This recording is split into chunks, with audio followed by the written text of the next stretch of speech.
Welcome back to part 3 of The Beat. Now we continue our tour of London squares by touching down at St Peter's Square in the heart of Hammersmith. Andy and Mark from Ride have joined us for our final leg this evening. Welcome. Thank you. Hello.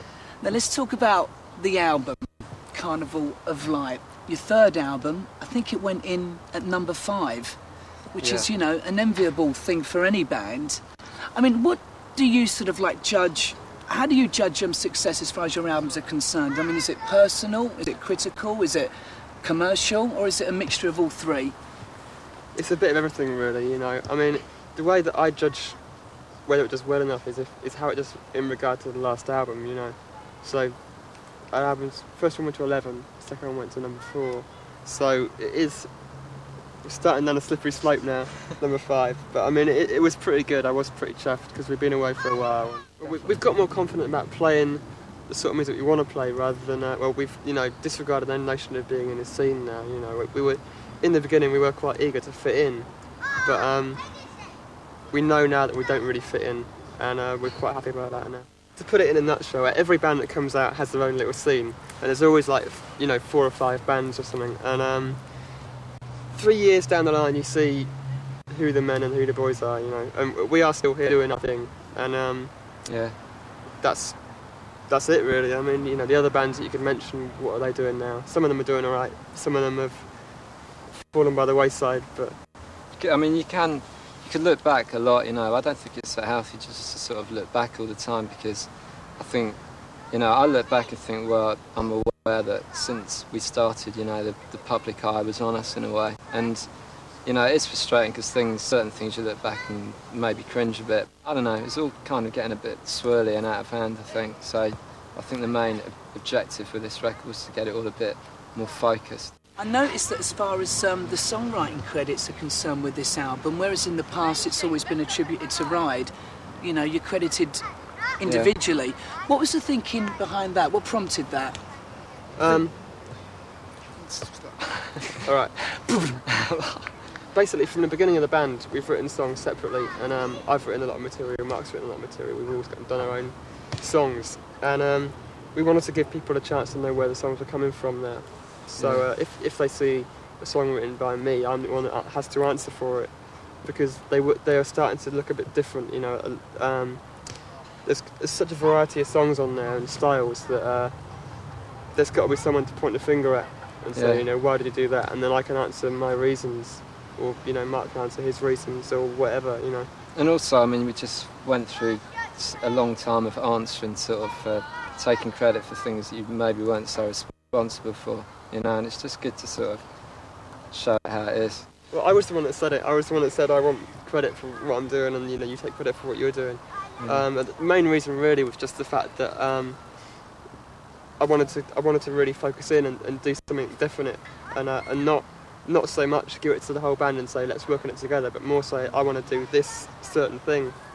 And it's not that I don't trust them, it's just that I wanted to get my own ideas really focused in for this album. You know, we made a few mistakes, and you know, you do get caught up in a real jungle when you just jump straight into it. When you get in the charts with, you know, the first, second single, you just, there's all sorts of things that you have to come up against that you don't understand.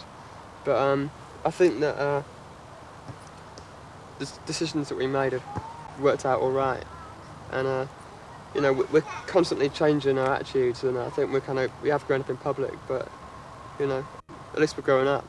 I mean, keep a lot of people around me who've always been, you know, like friends, and just that whole sort of thing, which is, I don't know, I mean, I never wanted to feel that you'd kind of lose that thing of how you started, how you sort of appreciated music, and I think, you know, I think it's easy to do that. I don't really like normality. I mean, you know, I don't want to get back to normality. I just want to have fun, you know. Now, I know you're going to do a couple of songs for us on the programme this evening. Yeah. They've got the guitars, I've got a nice...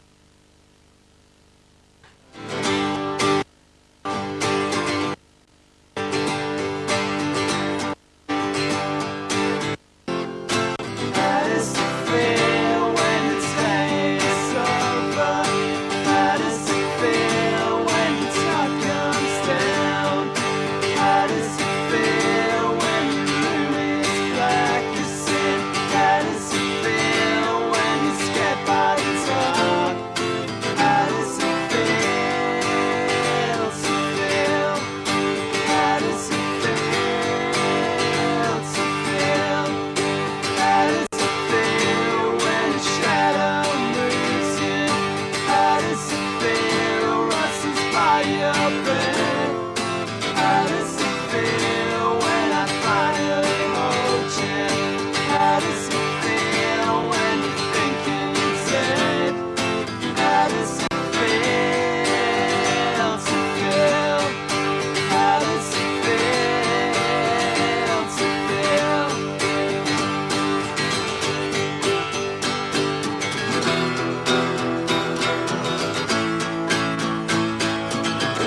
called I Don't Know Where It Comes From, and it's about England in the 1990s. You know, it's just about people that are really haven't got any conscience. Everything just goes on. No one seems to care about anything. You know, it's just about the mood of apathy over the country at the moment, and you know, I don't know where it comes from.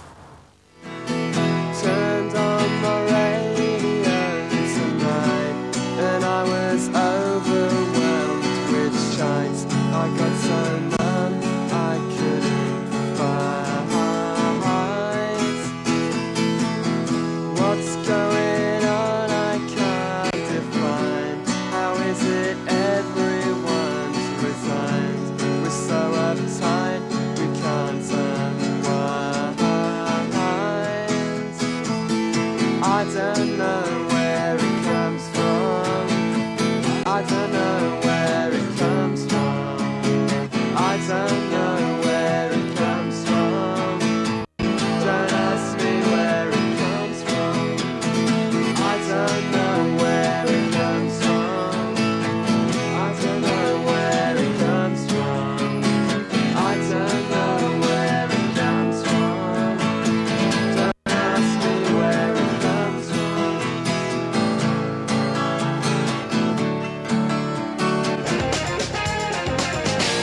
I've been called many